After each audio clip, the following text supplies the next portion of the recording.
Imagine a mind. It is like a vast library, books once full of meaning, stories, facts, and names. Now some pages turn blank, words begin to lose their anchor. Their essence drifts away slowly. This is semantic PPA, a type of primary progressive aphasia. It quietly steals the meaning of words. The world is built with words. We use them to understand. We use them to connect. In semantic PPA, this ability fades. A common word like apple may become strange. The person hears the sound, but the concept, the picture, is gone. Understanding spoken language becomes hard. It is like listening to a foreign tongue, one you almost knew but now cannot grasp. Consider Mrs. E. She loved gardening. She knew every flower's name. One day, she pointed to a rose. She could not say rose. She might say that red thing. Or perhaps the plant with thorns. Common objects lose their specific labels. A spoon becomes that thing for eating.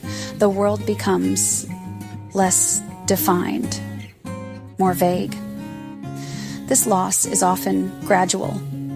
It creeps in very slowly. At first, it might be small things, forgetting a less common word, or needing more time to understand. Family might not notice immediately. The brain is clever. It tries to find other ways. It uses context, gestures, but the vocabulary continues to shrink. Semantic PPA does more. It does not just take words, it can take the meaning of objects. This is called visual agnosia. A person sees an object clearly, their eyes are working fine, but their brain cannot say what it is or what it is used for. A common key might look like a puzzle. The purpose is lost, a mystery. Mr. J was a carpenter. He had worked with tools all his life. One afternoon, he held a hammer. He turned it over in his hands. He seemed puzzled by it. He could describe its shape, he could feel its weight, but he could not name it, nor could he remember its use. The connection between object and meaning was broken. Faces, too, can become unfamiliar. This is known as prosopagnosia, the faces of loved ones. A spouse, a child, a friend. These faces may seem new, or like looking at a stranger. The person sees the features, the eyes, the nose, the mouth, but the spark of recognition is absent. This can be deeply unsettling. I recall a patient, let's call him Arthur. He could no longer recognize his wife, not by her face alone. He knew her by her voice or by her familiar perfume or the way she walked. He would say, "I know that voice." Then, recognition would dawn, but the face itself remained a blank, a collection of features without a name. Losing words, losing recognition. This journey is filled with emotion. Imagine the constant confusion. The world becomes a strange place. Familiar things are no longer certain. This can cause deep frustration. Anxiety is a frequent companion. A sense of being adrift. The person may feel unsure, always questioning what they know. The emotional impact is profound. Our words are part of us. They help us express who we are. When words fade, a part of identity fades. People with semantic PPA may feel isolated. They struggle to share their thoughts. They struggle to understand others. This can lead to sadness, a quiet grief for what is lost, a feeling of disconnection from their own mind.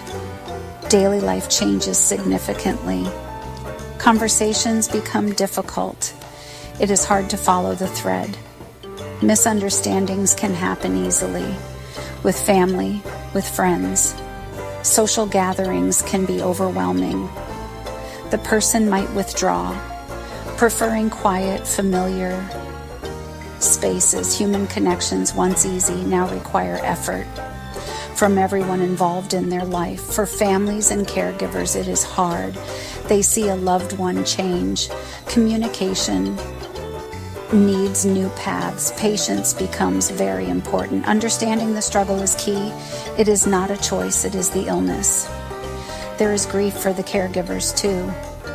Grieving the person they knew, learning to connect in new ways, finding joy in small moments.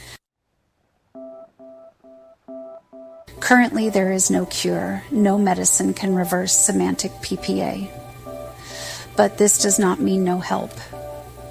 Support can make a big difference. Speech and language therapy is vital. Therapists teach strategies, ways to communicate differently, using gestures, drawings, or writing. Focusing on remaining strengths to keep connections alive. A supportive environment is crucial. Family understanding is paramount. Creating routines can give comfort. Keeping the home familiar helps. Memory aids can be useful. Labels on objects, for example. Communication tools like picture boards or simple electronic devices. The goal is to reduce frustration and support independence as much as possible. Research is always moving forward. Scientists are working hard. They study the brain. They want to know why this happens, what causes the damage. They look for ways to diagnose earlier. Early diagnosis can mean earlier support. Researchers explore new treatments, medicines to slow the disease, therapies to protect brain cells. Though the path is challenging, there is always room for hope. The human spirit is strong. People find new ways to connect. Beyond words, love remains. Shared moments still have meaning. Compassion makes a great difference.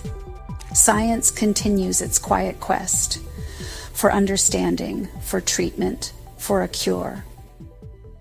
And every small discovery shines a light.